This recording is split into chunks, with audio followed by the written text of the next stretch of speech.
Sistem reproduksi wanita atau alat kelamin wanita. Ini adalah uterus atau rahim, tuba falopi, ovarium atau indung telur, vagina atau mulut rahim. Mari kita perbesar ovarium untuk melihat perkembangan telur. Kita bisa melihat dalam ovarium di sebelah kiri, gambar berwarna ungu adalah sel telur yang sedang berkembang. Semenjak dilahirkan, seluruh sel telur yang dimiliki wanita tersimpan di dalam ovarium dalam keadaan tak berkembang. Sebulan sekali, perintah hormonal dari otak memerintahkan ovarium untuk memproduksi folikel, di mana folikel yang dominan akan melepaskan sel telur dewasa untuk pembuahan. Lihat folikel yang berkembang dalam ovarium ini. Folikel adalah kumpulan sel yang mengelilingi telur dan menyuburkannya. Pada masa ini, selaput rongga rahim menebal untuk persiapan pertumbuhan sel telur yang telah dibuahi untuk menjadi janin atau cabang bayi. Selain itu, ovarium menghasilkan hormon estrogen dan hormon progesteron. Bila kadar estrogen mencapai puncaknya, maka hormon ini akan memberikan umpan balik ke otak. Untuk menyiapkan telur untuk pembuahan, FSH mulai membagi materi genetiknya. Ini tanda dimulai siklus reproduksi. Folikel kemudian melepaskan hormon estrogen yang membuat lapisan uterus dapat menerima telur yang telah dibuahi. Dalam perjalanannya menuju uterus, ada dua hal yang dapat terjadi pada telur: dibuahi oleh sperma atau tidak. Jika terbuahi, biasanya terjadi di tuba falopi. Dari situ, telur menuju uterus dan tertanam dalam dinding lapisan uterus untuk menyuburkan dirinya.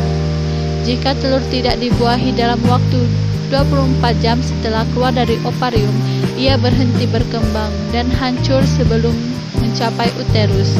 Sebagai gantinya, uterus mengeluarkan lapisannya dalam bentuk menstruasi selama 4-5 hari. Siklus reproduksi. Siklus reproduksi bersekitar 21-24 hari. Hanya sekitar 10-15% wanita yang memiliki 25 hari. Menghitung siklus reproduksi dapat membuat catatan pada kalender. Dengan demikian, masa subur dapat diketahui. Hal ini sangat berguna mengetahui kapan reproduksi terjadi. Sebagai persiapan terhadap kemungkinan kehamilan, pada sekitar hari ke-14, terjadi proses pelepasan telur dari ovarium atau ovulasi. Sel telur ini masuk ke dalam salah satu saluran falopi, dan jika saat ini ada sperma yang masuk, maka terjadilah pembuahan. Jika terjadi pembuahan, sel telur yang telah dibuahi akan masuk ke rahim dan tumbuh menjadi janin. Pada sekitar hari ke-28, jika tidak terjadi pembuahan, lapisan rongga rahim meluruh dan terjadi siklus menstruasi berikutnya. Pembuahan.